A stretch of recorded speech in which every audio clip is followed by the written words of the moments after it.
Hello, this is Cynthia Larson with realityshifters.com, and I'm here today to talk to you about being in a state of flow in your life so that things can come to you effortlessly and relatively easily. And wanted to bring up a subject that I don't usually talk about, but it has to do with sports. And I was watching the World Series baseball games, the last games in the series, noticing and observing how even though players were sometimes playing an away game, they could still maintain a sense of calm, a sense of poise, and all of the focus that was required to play a winning game, in spite of the fact that the game was being televised, that thousands of people were watching, including people that were cheering the opposite team, sometimes a majority of people in the stadium cheering the other team. And so how is it that a team can do so well?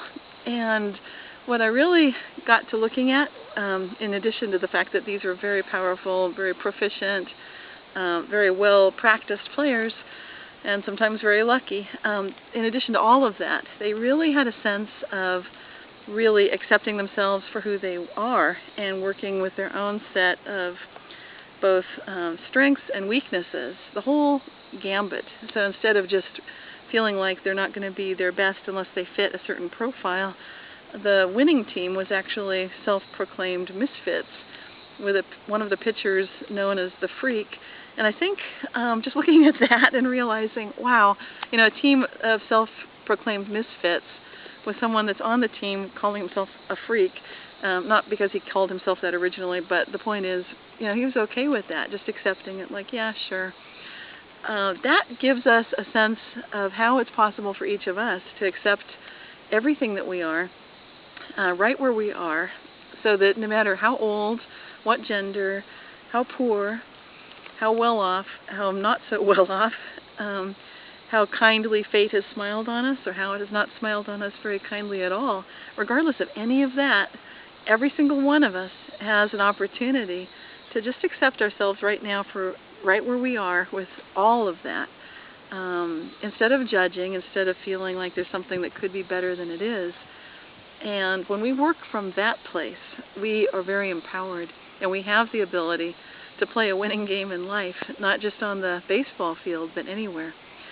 And this month, in the November 2010 issues of Reality Shifters, which this video is a summary of, there are some stories from around the world about reality shifts that have occurred and the way people are able to get inspiration and intuition, doing things that are rather different, sometimes being aware of things that haven't happened yet, and sometimes just following intuition. We've got some amazing stories about all those different areas.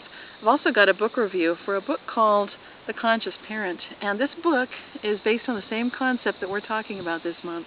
It's really embracing the totality of who a parent is, instead of coming down and talking down to their child and saying, you have to do it my way, it's my way or the highway. Instead of using that old familiar control pattern, there's a new form of parenting available now, based on much of what we've been learning as individuals going through this age of new enlightenment and becoming aware of how we can accept ourselves. It's possible to come from a place of the heart and relate just in every single small moment to the children, saying maybe we don't know everything either, but we can learn. And we're not perfect either, but we're open to learning more. And so from that place of empowerment, rather than perfection, and from that place of the heart, rather than you have to do it my way, we open up a dialogue with our children, which can then blossom and flourish as all of us get older.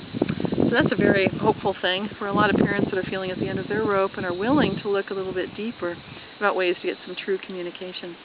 That's The Conscious Parent by Shefali Sabari, PhD. And also in this month's Reality Shifters, there's a fabulous link to an award-winning website, which is Poetry Not Poverty. And so anybody that's feeling like they would like to enrich their lives, you can go there and get some amazing stories on a regular basis, which I know you're going to enjoy. And there's just lots more in the newsletter itself. But most of all, I'd like to leave you this month realizing that you can find out how good it can get just by accepting and loving unconditionally exactly who you are.